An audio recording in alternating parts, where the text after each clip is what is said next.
So today is Q&A. So this is your opportunity to ask any questions that you might have about how Huna can help you in a busy life.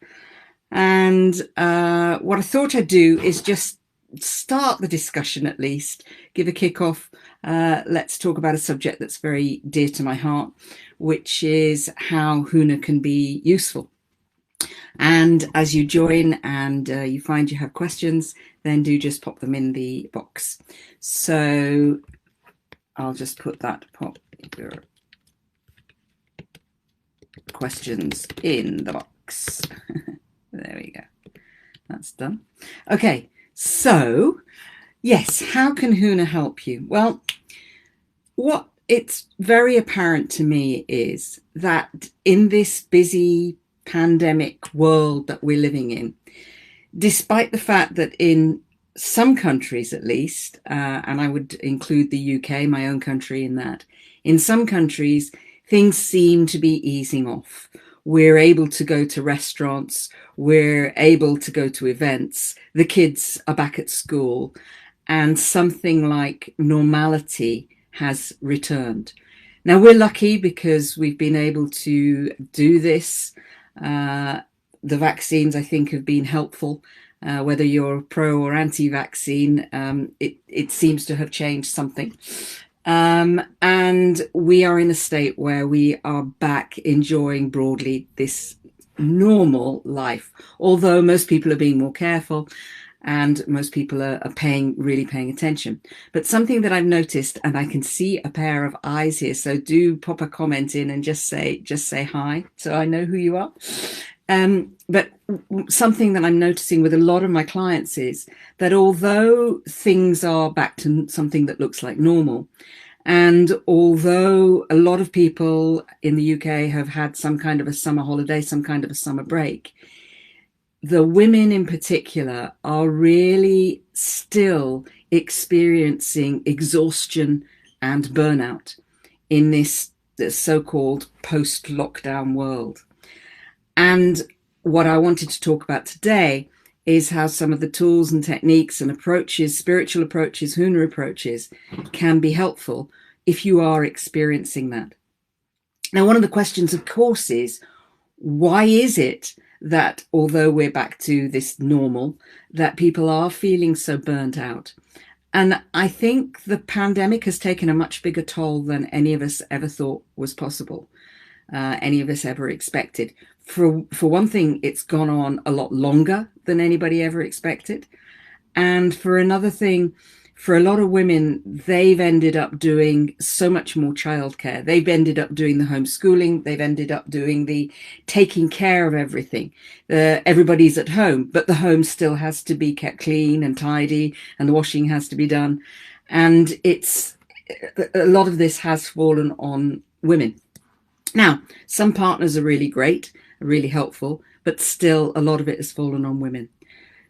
And one of the things that starts to give when you're super busy is things that you might call self-care. So exercise is one of them. Meditation is another. And daily spiritual practice is another. For some people, meditation is part of their daily spiritual practice. And for some people, they're not really the same.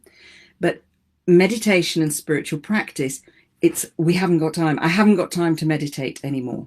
I'm hearing this from many of my clients. I haven't got time to really be spiritual, to get into my spiritual practices. There's too much going on. I'm too busy. I'm too tired. So how can we use those spiritual practices actually to help us not be busy, you will be busy, but not be so tired, and find some kind of equilibrium? So one of the things that you can do, and it's really, really easy, you can do it on the go, you can do it whether you're sitting at home watching telly, you can do it even while you're doing the washing up. So one of the things is breathing.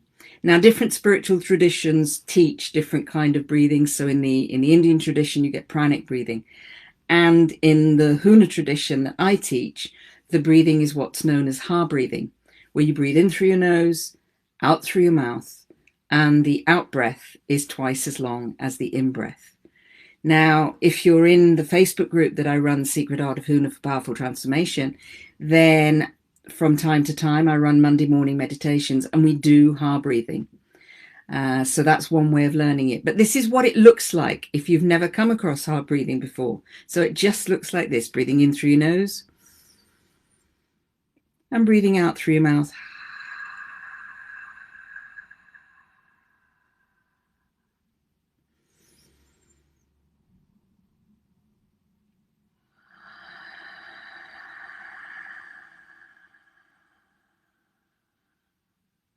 Now, why is this kind of breathing helpful?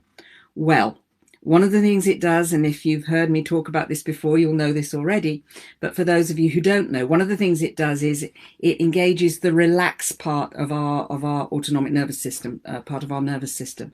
So it actually kicks off the nerves that are engaged in relax. So it's a de-stress. Another thing is that it's, just the fact that you're spending that time, it gives you a moment to focus. It gives you a moment to find a center, a concentration. And in the Hawaiian system, you would always do heart breathing for several minutes, possibly, sometimes hours, before you did something important. It's a cleansing, it's a balancing of the system.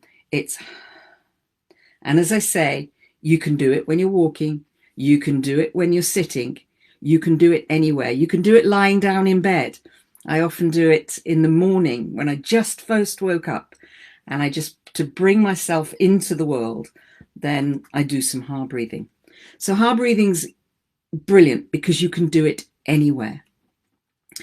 Another thing that's really good for relaxing the system, and again, I've talked a lot about this before, is expanded awareness. And if you go on the YouTube channel, Dr. Jane Lewis, you can find my expanded awareness Hakalau video. But basically what you do is you hook into your peripheral vision. And once again, it does exactly the same thing. It connects up the relaxed part of the nervous system, the parasympathetic nervous system, for those of you who've got medical minds. It engages the parasympathetic nervous system, or the vagal nerve, and it helps with the relax. So all you do is you focus on a spot somewhere above your head, really focus in on it. And then after you've really focused in using that tunnel vision, that foveal vision, just start to allow your eyes to relax and allow your awareness to start to expand as your eyes relax. And one way of helping it is just to put your hands up sort of about shoulder level and just wiggle your fingers and see if you're aware of the fingers wiggling. It's a brilliant state to be in. If you're walking in nature, it's the absolute perfect state to be in, because you get the trees waving at you or moving, or you really get this sense of being in nature. And it's used in advanced driving courses because you're relaxed, and it enables you to be really aware of what is coming up behind you, what's going on in the periphery. It's used by the military for similar reasons. But it's this relaxed state. And any time that you're feeling anger, or you're feeling frustration, you're feeling burned up, get into that state, and it will help just bring you down. If you're feeling anxious, frightened about doing something, for example, maybe you want to do a video, or you want to step out on stage, or you want to do something that actually makes you anxious, getting into that state really helps take away the anxiety. So those are two practices that you can use just to soothe the system in the moment. Now, the more spiritual practice you do have, then the easier it is to bring it in. But another thing that I find is really, really helpful for me is connection with nature. Now, I'm lucky. I have a garden and I live in a place where we have fields around. But even if you're in a big city, there will be places that you can go where you can connect with nature. Maybe there's a lake or a large body of water, a large pond. Maybe there's a river. Maybe there is a park with some trees. Most cities and towns have those places where you can go and connect. And when you connect with nature, really allowing yourself to ground, really allowing yourself to connect with the earth. It's the kind of thing you can do even while you're walking the dog. Walk as you walk, be connected with the earth. There are chakras in your feet, there are energy centers in your feet that you can connect all the way down to the earth. And really, even as you're walking, just be connecting to that sense of stability and foundation that the earth brings. You could do it pushing a pram. You could do it just stepping out into nature, stepping out into your garden if you have a garden, or a small piece of earth or grass that's nearby. Connect with that deep foundation, stability, and that energy that it's nourishing. The earth sustains us. We come from earth, we go back to earth. It's Mother Earth. So connecting with that energy, even if it's only for a moment. And you don't even have to be outside to do that. You can do that inside. You can do that in your own home. Stand or sit with your feet on the floor and imagine tree roots going all the way down to the earth and connecting you with the foundation, the stability. Earth moves, but generally earth moves slowly in the main. Occasionally it gets a bit explosive, but it's that stable sense and that connection with that sustaining, nourishing energy of Mother Earth. Connecting with the moon. So when as I'm speaking, we're just emerging we've had a full moon this week, and we're just, yesterday was the autumn equinox, or the September equinox. Depending which hemisphere you're in, it's either autumn or it's spring, fall or spring. But connect with the energies of the earth. Get in tune with the cycles of the moon. A lot of people find that they actually do respond to the cycles of the moon, but it's unconscious. And it takes but a moment to notice where the moon is. You can even put a calendar so that you notice where the moon is. And how's that affecting your body? And just be conscious. What's the moon up to? Where are we in the seasons? Where are we in the cycles? There's something very joyful about bringing in spiritual connection. When you are connected to spirit or source or the divine or God, whatever that word for you is, when you have that connection, when you take a moment just to bring in that connection, just to remind yourself that it's there, it can bring in a real sense of joy. It can bring in that sense of stillness in a busy world. How can you create a minute, a half a minute of stillness in your busy life?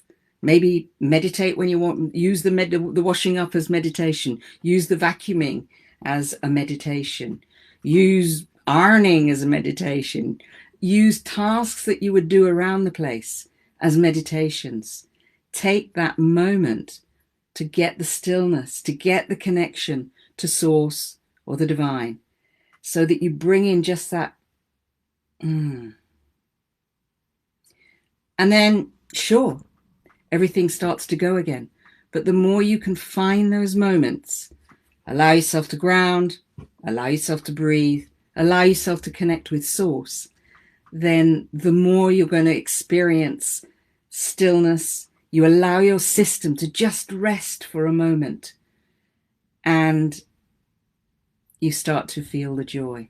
There's something very joyful about walking out in nature with the trees walking along with you, because you're in peripheral vision, you're in Hakala.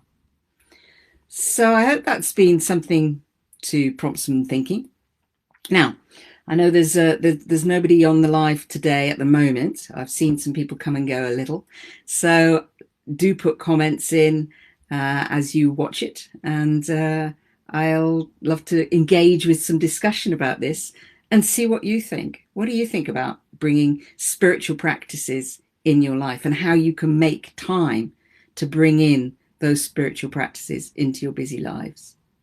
So take care, and I will see you on the next month Huna Q&A, which will be the last Thursday in the month at 12:30 UK time. And aloha and many blessings to you.